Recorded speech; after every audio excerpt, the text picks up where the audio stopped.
Pessoal, o assunto tem a maior relevância para nós e tem um contexto muito importante que a gente entenda como essas coisas estão funcionando. O governo americano, hoje de manhã, prorrogou por mais 90 dias a trégua tarifária com a China e colocou na mesa uma demanda antiga, com impactos evidentes para o setor do agro brasileiro, de grãos especialmente. É a exigência por parte dos americanos de que a China multiplique o que ela compra de soja americana. Confira na reportagem de Salvador Estrano. Trump afirmou que espera que a China quadruplique a compra de soja americana.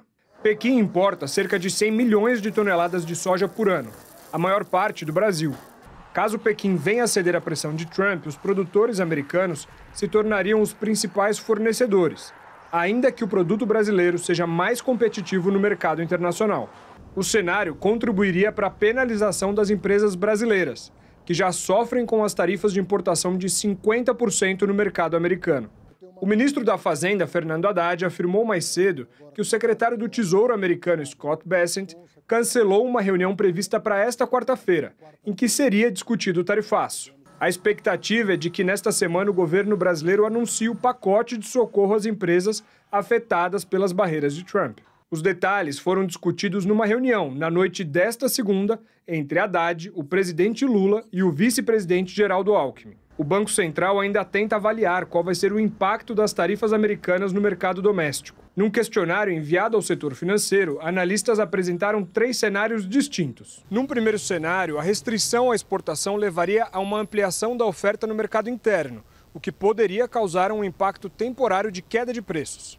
Há também a possibilidade de a escalada nas tensões levar à perda do valor do real, o que teria impacto inflacionário. O BC, por último, ainda avalia o impacto de longo prazo das medidas, inclusive com perda de empregos e de produtividade. Como o Brasil provavelmente vai depender menos dos Estados Unidos, ou depende menos dos Estados Unidos, num processo tarifaço o Brasil vai se machucar menos do ponto de vista comercial, o que foi visto com bons olhos ali pelo mercado para o Brasil. Larissa, a gente meio que já viu esse filme antes, né, Larissa? No Trump 1, essas negociações entre China e Estados Unidos, a soja, o que isso significou para o Brasil. Mas Trump 1 parece tão distante, Larissa, e quando a gente toma conhecimento hoje de que, novamente, a questão da soja é colocada como uma ferramenta importante do ponto de vista americano nas negociações difíceis com a China, a minha pergunta a você, que é especialista no setor, é muito simples. Desta vez a China cai nessa? A sua pergunta simples é muito difícil, né, William, de ser respondida. De fato, a gente não tem como saber exatamente se foi parte dessa trégua anunciada há algumas horas, uma negociação em relação a esse tema. Isso não foi divulgado, então tudo indica que não tenha sido até o momento, mas isso não significa que o assunto esteja descartado, né? Eu acho que tem algumas coisas que a gente precisa avaliar. Uma delas é que o presidente Trump tem dito repetidas vezes que as tarifas, elas são uma resposta a um déficit comercial que os Estados Unidos têm com a China e com o mundo de forma geral. Então, é muito difícil resolver essa questão do déficit comercial, os volumes são muito grandes, mas, de fato, os Estados Unidos têm condições de exportar produtos agrícolas e a China é uma grande demandante de produtos agrícolas. Então, é verdade que esse é um tipo de produto que, de fato, tem na China um mercado consumidor e que isso poderia ser usado de forma política na busca de um acordo. Entretanto, a diferença entre esse mandato Trump 2 e o que a gente viu no primeiro mandato do presidente Trump foi uma alocação diferente da China em relação aos seus fornecedores principais. Então, se no primeiro mandato do governo Trump o Brasil e os Estados Unidos eram os 2 principais fornecedores, o Brasil já numa posição mais próxima dos Estados Unidos, que anteriormente eram os principais fornecedores, e esses 2 seguidos pela Argentina. Hoje, a situação é que, por exemplo, em 2024, o Brasil forneceu cerca de 70% de tudo que a China importou de soja, e os Estados Unidos forneceram cerca de 20, 21% de tudo que a China importou de soja. Ou seja, o Brasil assumiu essa posição de ser o principal fornecedor de soja para a China posição que no passado já foi dos Estados Unidos. E isso, é claro, teve implicações para os produtores americanos, muitos deles de estados que tradicionalmente votam no Partido Republicano e que já estavam, mesmo antes do mandato do presidente Trump ter início, preocupados com essa situação, né? Porque isso fez parte de uma estratégia da China de diversificar os seus fornecedores, justamente pela primeira experiência que teve de guerra comercial com os Estados Unidos, lá em 2016, 2017, quando eles anunciaram um acordo no final de 2018, começo de 2019, e naquele acordo eles previam que a China aumentaria as suas compras de soja dos Estados Unidos. Esse acordo nunca foi cumprido, mas não foi cumprido por nenhuma das partes. E meses depois do anúncio do acordo, poucos meses, começou a pandemia de Covid-19. Então, por uma série de razões, esse acordo não foi cumprido. E a gente pode usar isso como exemplo, sim, de uma negociação que aconteceu entre os dois países. Entretanto, quando eu converso com os meus interlocutores chineses hoje, o que eu ouço com frequência é que a China trabalhou para diversificar fornecedores e não teria interesse em caminhar para uma nova dependência, porque há questões ali relacionadas à confiança, né, elementos que foram quebrados para um produto que é tão essencial para eles quanto a soja. Mas a gente sabe que são as duas maiores economias do mundo que estão precisando chegar a um acordo com impacto, se não chegarem, né, um acordo com impacto para várias cadeias produtivas. Então, eu não descartaria nenhuma estratégia de negociação nesse momento, nem mesmo que a soja, de fato, seja colocada como um ponto, né, de um acesso ao mercado importante para os americanos. A Larissa precisou de tempo para a resposta dela, mas totalmente justificada. Há uma série de detalhes que ela colocou ali que é obrigatório a gente ter na cabeça. E ela começa a resposta dela dizendo, olha, é difícil de responder essa pergunta, e termina a resposta dela dizendo o seguinte, eu não descarto qualquer tipo de negociação. Há vários cenários aí, um deles extraordinariamente prejudicial para nós, Lorival, que é um entendimento entre China e Estados Unidos. Aliás, foi sempre o que se comentou, que por cima da nossa cabeça, no tarifaço de 2 de abril, pairava a possibilidade de um entendimento em grande estilo entre China e Estados Unidos, no qual nós sairíamos de uma forma ou de outra prejudicados. É o que está se desenhando? Eu complementaria com uma outra apuração também de uma fonte do Partido Comunista Chinês, uma fonte de alto nível, que, respondendo a uma pergunta sobre se a China buscaria elevar as relações comerciais e de investimentos com o Brasil diante dessa guerra comercial com os Estados Unidos, ele respondeu o seguinte, não antes das eleições do ano que vem no Brasil, porque a gente viveu a pandemia, viu como foi com o presidente Jair Bolsonaro, o ex-presidente Jair Bolsonaro, como ele teve uma atitude hostil em relação à China, e a gente não quer gerar mais dependência em relação ao Brasil, correndo o risco de que alguém do grupo dele se eleja no ano que vem e volte a ter uma atitude assim, de aproximação dos Estados Unidos e de hostilidade em relação à China. Então, eu diria que a China está com opções difíceis, de qualquer maneira. Quer dizer, olha para os Estados Unidos e tem que fazer concessões numa negociação muito dura, em que há uma elevadíssima interdependência entre os dois mercados, e olha para o Brasil também como um país que não oferece tantas garantias assim diante do quadro político, né, de incrível acirramento de disputas. Queria fazer uma correção em relação ao que eu falei no bloco anterior sobre o Eduardo Bolsonaro.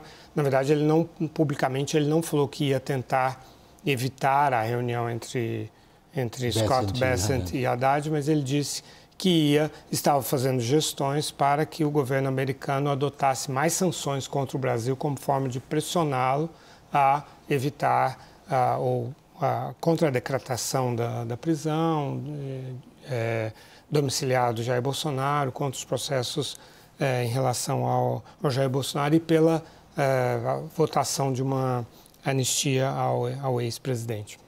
Correção feita.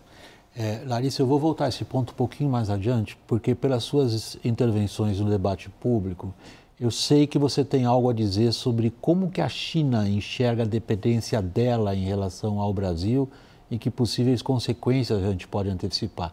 Mas eu queria colocar primeiro nossos dois repórteres políticos na roda, começando por você, Daniel. Como é que essa notícia do entendimento, ou possível entendimento entre Estados Unidos e China, bateu aí em Brasília? 2, que impacto teve essa prorrogação da trégua de 90 dias? Por favor, Daniel. Não percebi, William, muito sinceramente, uma estratégia clara e uma resposta clara do governo ainda para isso. Lula tem se dedicado desde a semana passada a contatos com os líderes dos BRICS, falou com Narendra Modi, falou com Putin, deve falar provavelmente amanhã cedo com Xi Jinping. Alguém pode dizer, mas o Palácio do Planalto quer o quê? Quer uma resposta tarifária coordenada, uma retaliação conjunta do BRICS? Não, não é isso. Gostaria de alguma declaração, alguma reação retórica por parte do BRICS? Até gostaria, mas considero improvável. O que deseja mais objetivamente é colocar alguma trava, uma espécie de standstill, alguma coisa que impeça recuos na agenda do BRICS diante dessa mudança tão grande na geopolítica internacional e de pressões nítidas do governo americano. Importante dizer que, na visão do governo brasileiro, o BRICS tem nos dado fortalecimento e não fraqueza nessas possibilidades de negociação. A China, por exemplo, em 2001, logo antes de entrar no OMC, negociava $1 bilhão com o Brasil no comércio bilateral a cada 6 meses. Hoje se transaciona $1 bilhão com a China a cada 48 horas. Então, o Brasil considera que, ao negociar mais com a Índia, por exemplo, negocia mais com a Índia do que com a Itália, negocia mais com o Egito, que é novo membro dos BRICS, do que com a Austrália e Nova Zelândia juntos. Considera que, ao diversificar seus parceiros e a não depositando todos os ovos na mesma cesta, consegue ter uma resposta mais autônoma e ser menos pressionado pelos Estados Unidos do que países que se veem na mesma situação e não têm essa diversificação. Os setores atingidos vêm nessa tentativa de diversificação, na verdade, um diversionismo, porque eles não conseguem, eles reclamam isso desde sempre. Hoje também eu vi bastante isso, eles reclamam que não é assim, de repente, vamos diversificar, porque você já tem produto contratado, produto parado no porto, você tem empregados para pagar, você tem produção para pagar, e além disso, na medida em que tá um barata voa, vamos dizer assim, em termos de comércio exterior, o Brasil buscando outros mercados, os outros países afetados pelo tarifaço também estão buscando outros mercados. E, portanto, amplia-se a concorrência, né? Se o Lula vai falar com o Xi Jinping, não sei se é agora, de hoje para amanhã ou amanhã de manhã, buscando diversificar, o Trump está falando também com o Xi Jinping para tentar prorrogar a trégua e negociar o mercado de soja que nos pertence, entre aspas, né? O mercado asiático é nosso. Larissa, 70% é Exatamente. Nosso. Então não é tão simples do ponto de vista do setor privado e dos empresários e dos produtores, simplesmente, vamos diversificar, né? Vamos abdicar do mercado americano porque o Trump não quer falar com a gente. Não, você tem um impacto negativo e empregos, inclusive. Sem contar que o mercado americano ele é substancialmente de valor agregado, de produtos industriais. Estados Unidos não usam o sistema métrico, usa libras, usa pés, jardas e assim por diante. Quer dizer, não dá para você falar assim, a partir de agora eu pego isso aqui que eu estou produzindo e vendo para um outro mercado. E não tem demanda também. E a China certamente não quer comprar essas coisas que nós vendemos para os Estados Unidos. Hoje eu ouvi os empresários falando, todo mundo quer vender para os Estados Unidos. Por causa de logística, por causa de status, por causa de cadeia produtiva, porque é muito mais fácil, enfim, todos querem. É o mercado mais sofisticado. Deixa eu cumprir uma promessa feita a Larissa.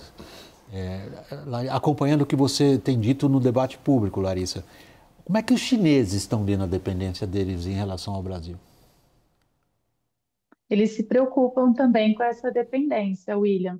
E em uma viagem à China agora em junho, por exemplo, eu ouvi de uma autoridade brasileira que, quando se encontrou com o presidente da Universidade de Agricultura da China, que é a principal universidade agrícola do país, ouviu do presidente da universidade que a missão a ele dada pelo presidente Xi Jinping foi de reduzir as compras da China de soja brasileira. Então, isso reflete muito bem essa preocupação que os chineses têm também do lado deles, né, que é natural de ter muitos ovos colocados ali na mesma cesta de fornecimento, né? Então, o que a gente tem visto na prática, tentativa de diversificar esse fornecimento, são políticas públicas que visam a redução da dependência do farelo de soja, por exemplo, na ração animal, né? Lembrando que a gente exporta soja para a China justamente para essa finalidade de ração, não é para alimentação humana. Então, há uma nova lei que foi lançada em maio desse ano, que tenta colocar um patamar de até 10% para o uso de farelo de soja na ração e substituir esse farelo de soja por milho, por sorgo, por outros produtos. Isso está em teste na China nesse momento, mas é uma política que está sendo encorajada. Um segundo elemento foi uma política pública lançada no começo do ano para tentar reduzir as exportações, às vezes, excessivas, que a gente também vê acontecendo da China, né? Então, uma falta de previsibilidade em relação ao que a China vai conseguir produzir de soja, porque apesar dela importar a larga a maior, de fato, ela tem uma produção local, né? Então, esse balanço entre o que ela vai conseguir produzir, que pode também mudar devido a condições climáticas, do que ela vai precisar importar, eles estão tentando equalizar melhor a partir também de um mecanismo de avaliação criado no começo desse ano, ou seja, são instrumentos para tentar reduzir essa dependência.